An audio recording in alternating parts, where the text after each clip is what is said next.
बहुत बहुत स्वागत है प्यारे बच्चों आप सभी का आज की इस वीडियो में। और आज की इस वीडियो में हम डिस्कस करेंगे बच्चों क्लास 8 का आपका हिंदी का जो सब्जेक्ट है, इसी के मिड टर्म के एग्जाम के लिए हम लोग अपना सबसे पहला और मोस्ट इंपॉर्टेंट जो सैंपल पेपर है बच्चों, इसी को सॉल्यूशन के साथ में डिस्कशन कर रहे थे। ठीक है, जिसका हमने पार्ट 1 का जो वीडियो है बच्चों, ये ऑलरेडी आपको दे दिया था, जिसमें हमने आधा पेपर आपको सॉल्व करवा दिया था।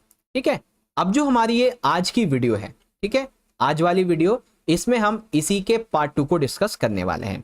ओके बच्चों, तो चलो शुरू करते हैं। सबसे पहले देखो पेपर का पैटर्न। बच्चों पेपर आपका 2.5 घंटे का आएगा और 60 नंबर का पेपर आएगा।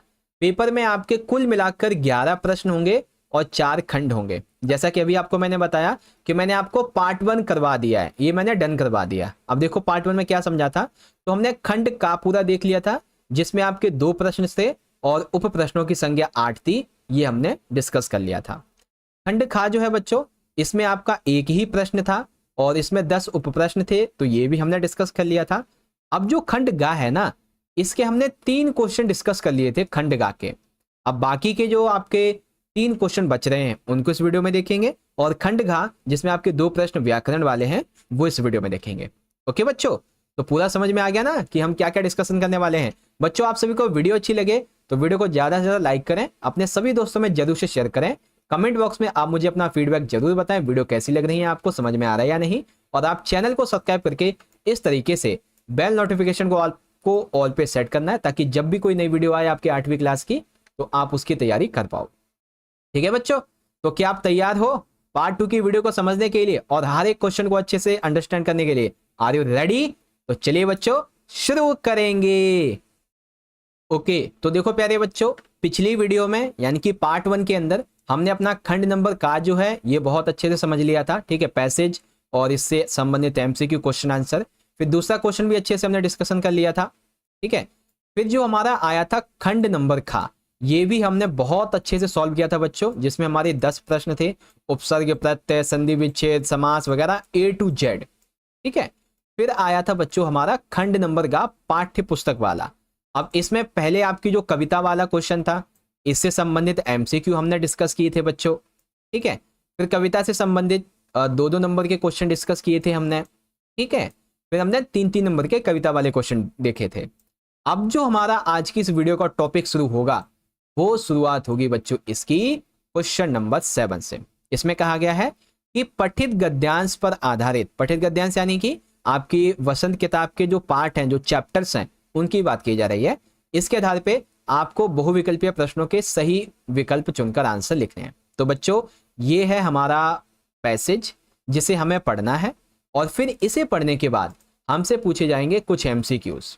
तो चलो बच्चों, पहले हम ये अच्छे से पैसेज पढ़ते हैं, फिर समझेंगे इसके क्वेश्चन आंसर को, है ना। देखो बच्चों क्या दिया हुआ है यहाँ पे, बदलू मनिहार था, चूड़ियां बनाना उसका पैतृक पेशा था। तो बच्चों जब आप पैसेज पढ़ो, जो चीजें आपको बहुत इंपॉर्टेंट लगे आप उसको अंडरलाइन कर लो। तो मैंने अंडरलाइन कर लिया, चूड़ियां बनाना ये उसका क्या था, पैतृक पेशा था।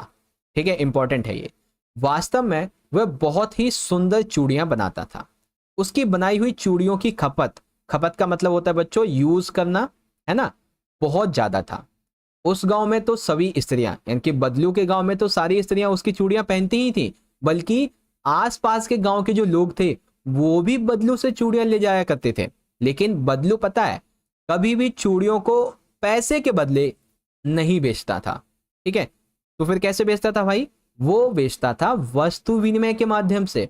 अब ये वस्तु विनिमय क्या है बच्चों, वस्तु विनिमय का मतलब हो गया कि एक वस्तु के बदले में दूसरी वस्तु का आदान प्रदान, है ना, इसको बोलते हैं वस्तु विनिमय, वस्तु के बदले वस्तु देना।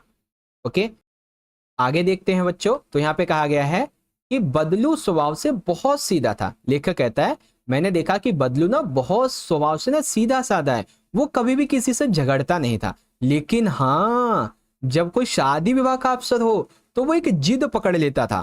कैसी जिद, शादी के टाइम पे? तो लेखक कहता है बदलू जो है ना, वो ये कहता था कि जीवन भर चाहे मुफ्त चूड़ियां ले जाओ मुझसे, लेकिन विवाह के अवसर पर सारी कसर निकाल लूंगा मैं, है ना। आखिर सुहाग के जोड़े का महत्व ही और होता है ना बच्चों। तो ये है आपका पैसेज। अब देखो बच्चों, इसी से संबंधित हमसे प्रश्न पूछे जाएंगे।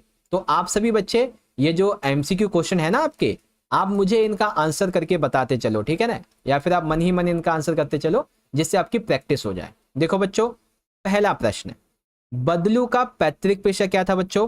कांच की चूड़ियां बनाना, अनाज की खेती करना, लाख की चूड़ियां बनाना या फिर सब्जियों का व्यापार। तो आप सभी को पता है बच्चों, बदलू का पैतृक पेशा क्या था बच्चों?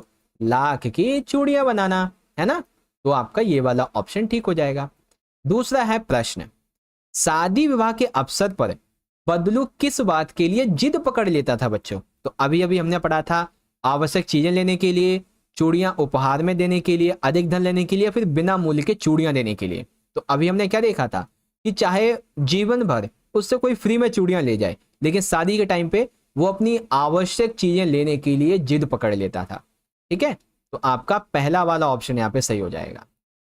ओके बच्चों, अब देखो यहां पर ना एक संज्ञा दी गई है। क्या संज्ञा है बच्चों? कि बेलन पर चढ़ी लाख से बनी चूड़ियां बदलू को कैसी लगती थी। ठीक है, जो बेलन है ना उस पे लाख की चूड़ियां जब चढ़ाई जाती थी तो वो कैसी लगती थी बच्चों? बिल्कुल ताजी बनी हुई जैसी, नई दुल्हन की कलाई पर चमकती हुई जैसी, नारी की कलाइयों पर सजी जैसी, या फिर अत्यधिक आकर्षक। तो बच्चों, बदलू को बेलन पर चढ़ी लाख की चूड़ियां नई दुल्हन की कलाई पर चमकती जैसी लगती थी, यानी कि आपका ये वाला ऑप्शन करेक्ट है। ओके बच्चों, अब देखो यहां पर है हमारा चौथा प्रश्न, बड़े ध्यान से देखना।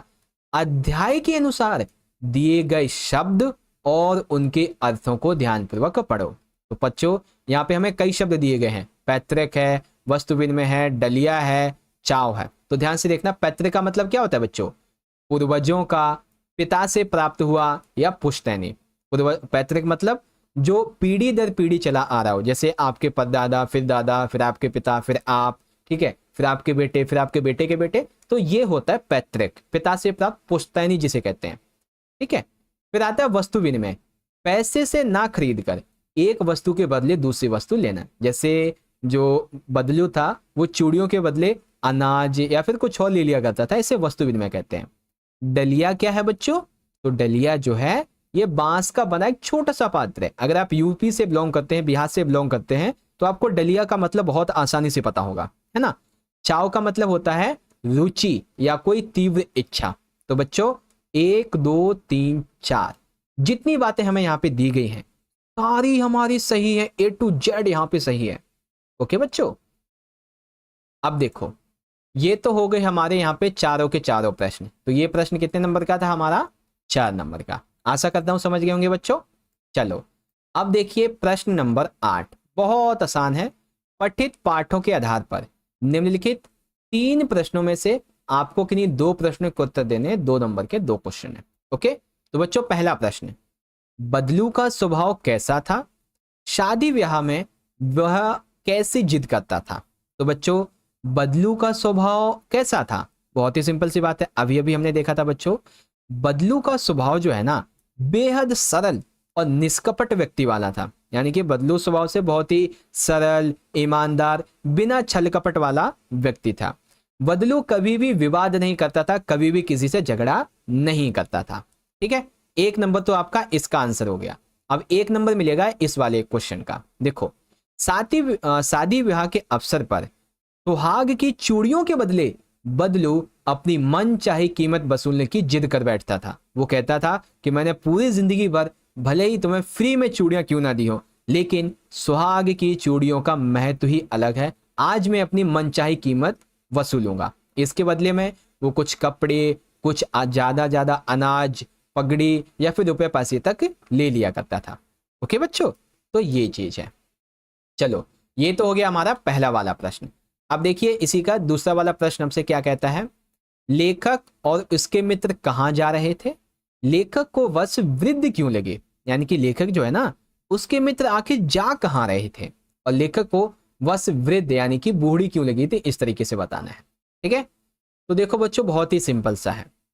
लेखक और उसके मित्र किसी कार्य से पन्ना आए हुए थे। पहले ये समझो लेखक कहां आए हुए थे बच्चों? पन्ना आए हुए थे, और अब उन्हें जबलपुर जाना था। कहां आए हुए थे? पन्ना आए हुए थे। जाना कहां था बच्चों? जबलपुर जाना था। लेकिन जब लेखक ने बस को देखा तो उसे बहुत पुरानी बस लगी, जर्जर हालात में। जर्जर का मतलब होता है बच्चों बहुत ही खराब हालात में। लेखक को ऐसा लगा मानो बस किसी तरह से ये चल ही रही हो, है ना। एक होता है ना कि बिना उम्मीद के बस चले जा रही है ना, ऐसी चीज। लेखक को लगा जैसे वह स्वयं थकी हुई वृद्धा में है, यानी कि वो बहुत ज्यादा थकी हुई बूढ़ी सी लग रही थी। उस पर सवारी करना मानो उसे कष्ट देगा, ये बात यहाँ पे कही गई है। ओके बच्चों, तो आई होप ये क्वेश्चन भी आपको समझ में आ गया होगा। चलो अब देखते हैं इसी का तीसरा वाला।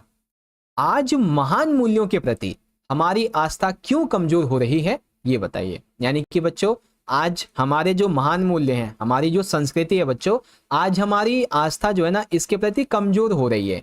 क्यों कमजोर हो रही है ये बताना है। तो आओ बच्चों बहुत ही ध्यान से पढ़ते हैं अच्छे तरीके से।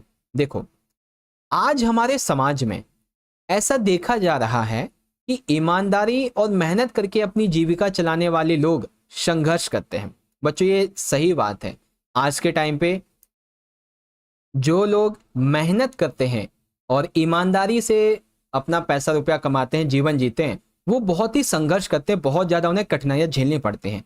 जबकि जो लोग झूठ बोलते हैं, छल फरेब करते हैं, जिनके अंदर कपट होता है, वे लोग आसानी से फलते फूलते हैं। बच्चों इसी बात पे मुझे 90s की मूवीज का एक विलन का ना डायलॉग याद आ रहा है। डायलॉग इस तरीके से है कि पैसे का पेड़ जब भी उगता है तो पाप और अधर्म की मिट्टी पर ही उगता है। दोबारा सुनिए डायलॉग क्या है कि पैसे का पेड़ जब भी उगता है पाप और अधर्म की जमीन यानी कि मिट्टी पर ही उगता है। वही बात यहां पर भी है। बच्चों आज इसी असमानता को देखकर लोगों की महान मूल्य कौन कौन से हैं? ईमानदारी और मेहनत, इनके प्रति आस्था कमजोर होने लगी है। अब आप सिंपल सी बात समझो, जैसे आप लोग हो, ठीक है, आप लोग ईमानदारी से मेहनत से अपना जीवन जी रहे हो, लेकिन आपको बहुत संघर्ष करना पड़ रहा है, तब जाके आपका रोटी दाना पानी चल रहा है। वहीं बगल में आपके आसपास में कोई रहता है, वो थोड़ा झूठ बोलता है, थोड़ा कपट करता है, छल फरेब करता है, और वो लाखों करोड़ों में खेल रहा है। तो क्या आप ये ईमानदारी और मेहनत का ढोंग करोगे? नहीं, आप भी वैसे ही बन जाओगे। तभी तो इनके प्रति आस्था कमजोर होने लगी है। लोग सोचने लगे हैं कि ईमानदारी और नैतिकता का पालन करने से कोई लाभ नहीं होता है। ठीक है, इस तरीके से बच्चों आपका ये क्वेश्चन का आंसर है। ओके, तो आई होप आपको समझ में आ गया होगा बच्चों। तो ये हो गया है आपका यहाँ पे क्वेश्चन नंबर 8 कंप्लीट। ठीक है, चलो अब देखते हैं अपना अगला प्रश्न। प्रश्न नंबर ये है 9वां। ठीक है, ध्यान से देखना, प्रश्न नंबर 9 क्या कहता है कि पठित पाठों के आधार पे निम्नलिखित 3 प्रश्नों में से इन्हीं 2 प्रश्नों के उत्तर लिखिए। बच्चों आगे बढ़ने से पहले आप सभी से मैं कहना चाहूंगा कि अगर आपको ये वीडियो अच्छी लग रही है तो इस वीडियो को एक प्यारा सा लाइक जरूर कर दें। बच्चों आपका एक लाइक हमें बहुत मोटिवेट करता है ऐसे वीडियोस को बनाने के लिए। ठीक है, आप सभी बच्चे वीडियो को ज्यादा से ज्यादा अपने सभी दोस्तों में शेयर जरूर करें। और हाँ, आप सभी बच्चे मुझे कमेंट बॉक्स में जरूर बताइएगा कि आपको वीडियोस कैसी लग रही हैं। ठीक है, और एक चीज, 8वीं क्लास के ना आपकी जितने भी सब्जेक्ट्स हैं, हमने ऑल सब्जेक्ट के सैंपल पेपर्स बनाने स्टार्ट कर दिए हैं। तो आई बटन में आपको प्लेलिस्ट मिलेंगी ऑल सब्जेक्ट्स की, तो उनको आप एक बार चेकआउट जरूर कर लेना। ठीक है, चलो बच्चों, तो यहाँ पे हमारा का वाला प्रश्न क्या कहता है, मशीनी युग ने कितने हाथ काट दिए हैं? ध्यान से सुनिए, मशीन युग ने कितने हाथ काट दिए हैं? इस पंक्ति में लेखक ने किस व्यथा की ओर संकेत किया है? आपको लाख की चिड़ों के पाठ के आधार पे बताना है। तो बहुत ही सिंपल सा आंसर है बच्चों, जरा ध्यान से देखिएगा। ठीक है, देखो बच्चों, मशीनी युग ने कितने हाथ काट दिए हैं, ये जो हमारा कथन है ना बच्चों, इस कथन में लेखक ने कारीगरों की दुर्दशा का उजागर किया है। जो कारीगर थे ना, हाथों से बनाने वाली वस्तुओं के कारीगर, उनकी बुरी हालत को बताया है। कैसे बच्चों? जब से मशीनें आई हैं तब से कारीगरों के जो पारंपरिक व्यवसाय हैं वो छिन गए हैं। अब आप कहोगे सर पारंपरिक व्यवसाय जैसे कि लाख की चूड़ियां बनाना, कपास से जो है और कपड़े वगैरह बनाना, है ना, और डोंगियां बनाना, जो डलिया वगैरह होता है ये बनाना, और भी बहुत सारे छोटे छोटे काम जो हाथों से होते थे पहले, वो सारे काम खत्म हो गए। अब इन कारीगरों की हालत खराब हो गई, इनकी आर्थिक स्थिति बहुत ज्यादा खराब हो गई। ठीक है, पहले तो ये अपने हुनर से जीविका चला लिया करते थे, लेकिन मशीनें आ गई तो इनका रोजगार चला गया पूरी तरीके से, है ना। एग्जाम्पल के लिए लाख की चूड़ियां बनाने वाला जो बदलू था, ऐसे कारीगरों के लिए काम मिलना मुश्किल हो गया, क्योंकि भाई अब कांच की चूड़ियां मिलने लगी, है ना। तो अब उसे बेरोजगारी की मार झेलनी पड़ी, काम नहीं मिलता था। ये चीजें हैं बच्चों। तो मशीनी युग ने बहुत हाथ काट दिए हैं, कैसे काटे वो आप देख सकते हो। ठीक है, चलो अब देखते हैं इसी का खा वाला। बस की यात्रा पाठ के अनुसार ये बताइए, ऐसा जैसे सारी बस ही इंजन है और हम इंजन के भीतर बैठे हैं, लेखक को ऐसा क्यों लगा? यानी कि लेखक को ऐसा क्यों लगा, ऐसा जैसे सारी बस इंजन है और हम इंजन के भीतर बैठे हैं, लेखक को ऐसा महसूस क्यों हुआ? तो आओ बच्चों ध्यान से देखिएगा।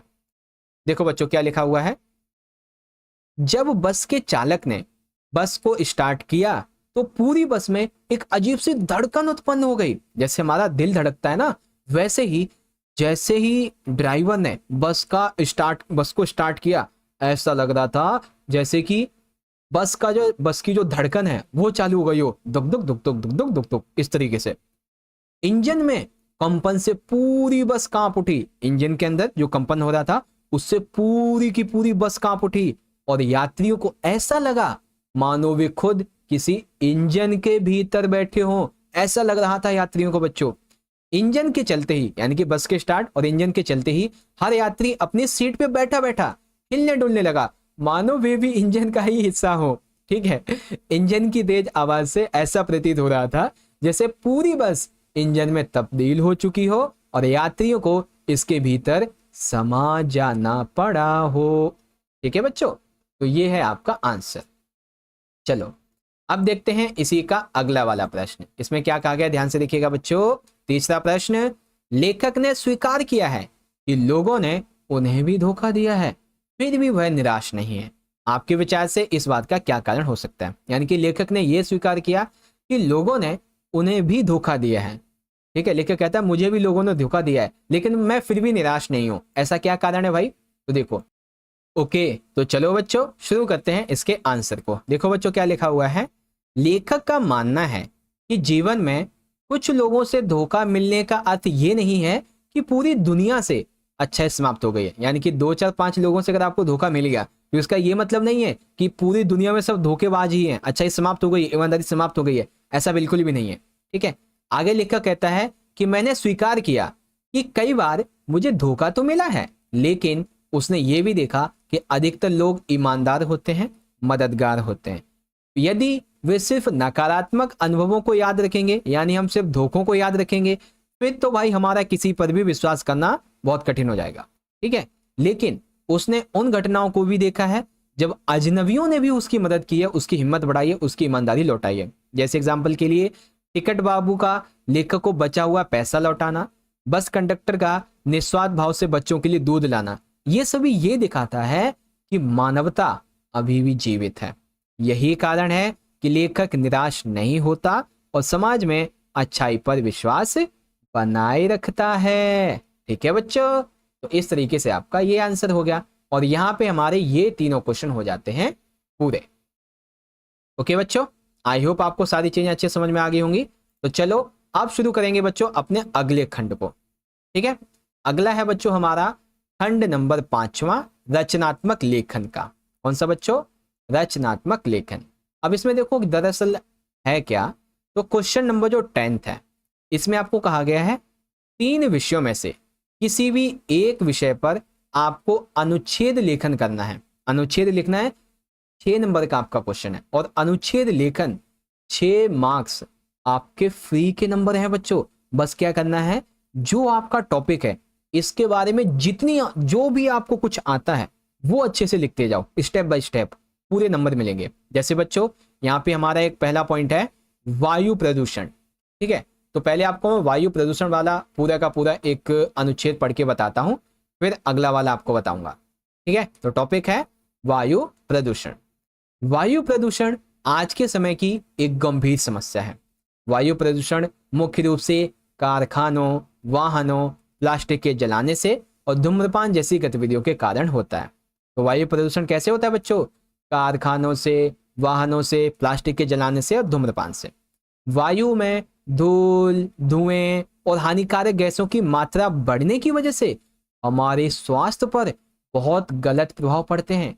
इससे हमें सांस लेने में बीमारी होती है, सांस वाली बीमारियां हो जाती हैं, एलर्जी, हृदय रोग और आंखों में जलन वगैरह ऐसी समस्याएं उत्पन्न होते हैं।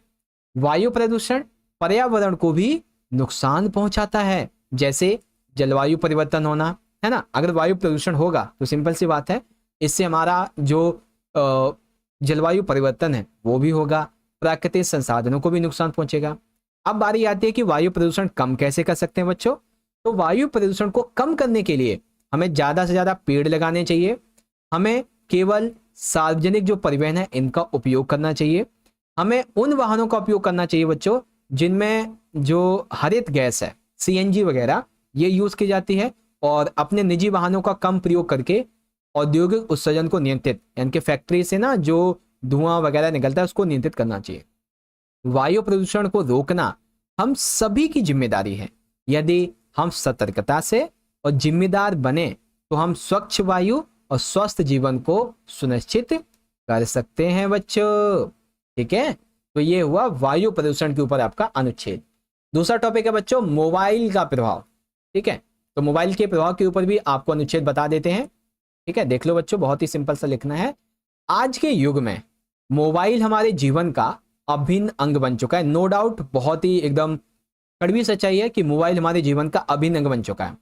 यह मोबाइल उपकरण संचार, शिक्षा, मनोरंजन और कार्यों को सभी को सरल बनाने में मदद करता है।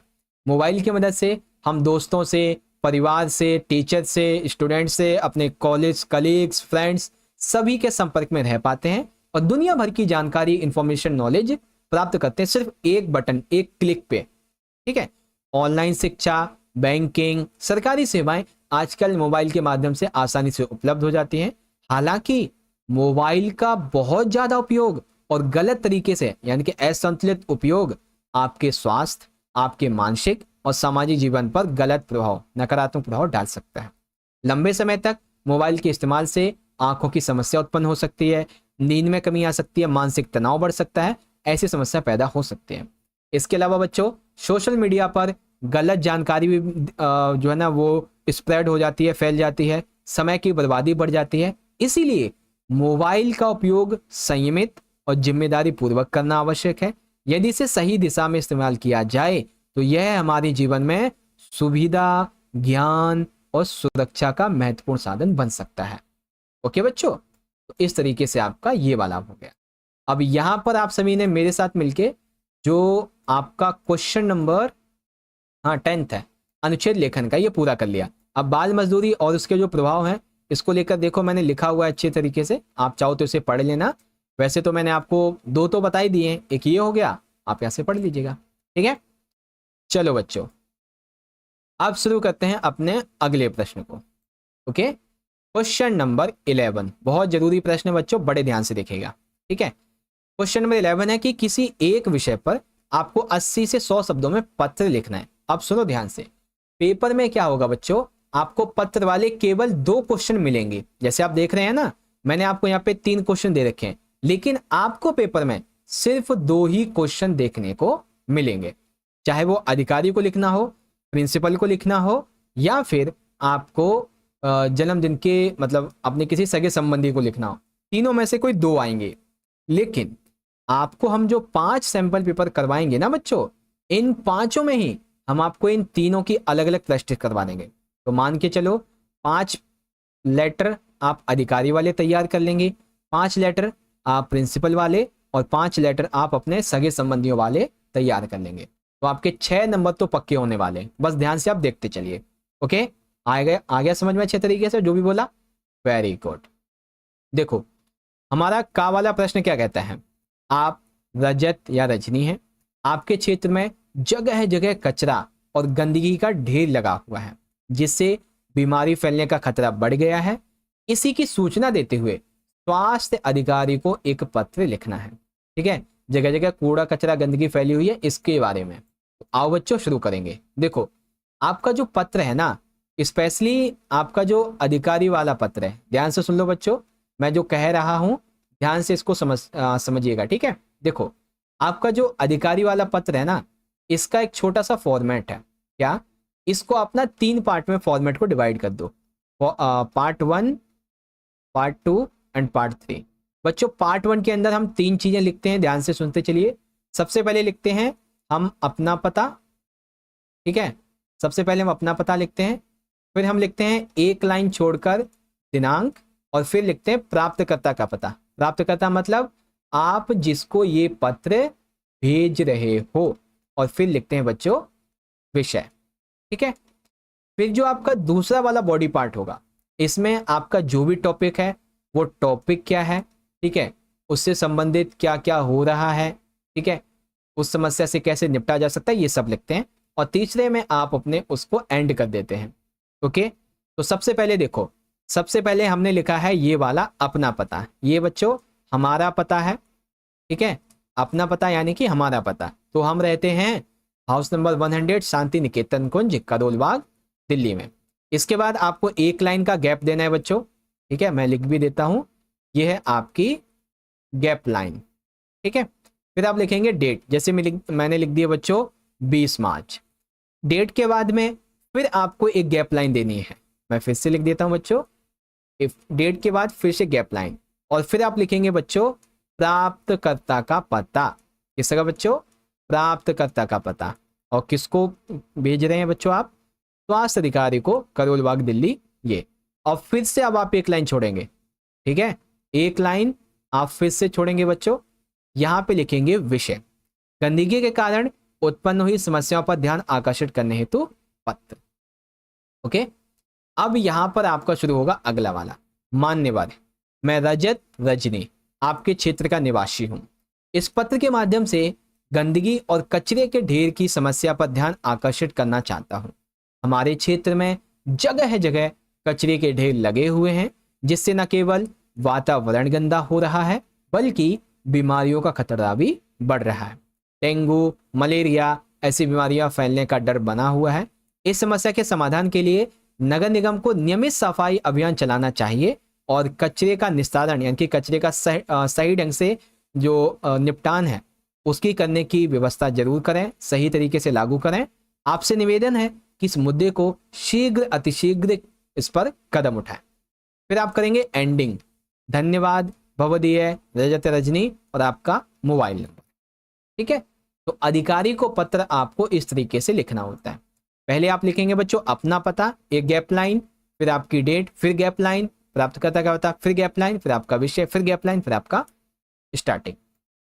ओके, अब आता है बच्चों इसी क्वेश्चन का दूसरा वाला पार्ट, जो कि है अजय अंजलि हैं, आप कक्षा 8 के छात्र हैं।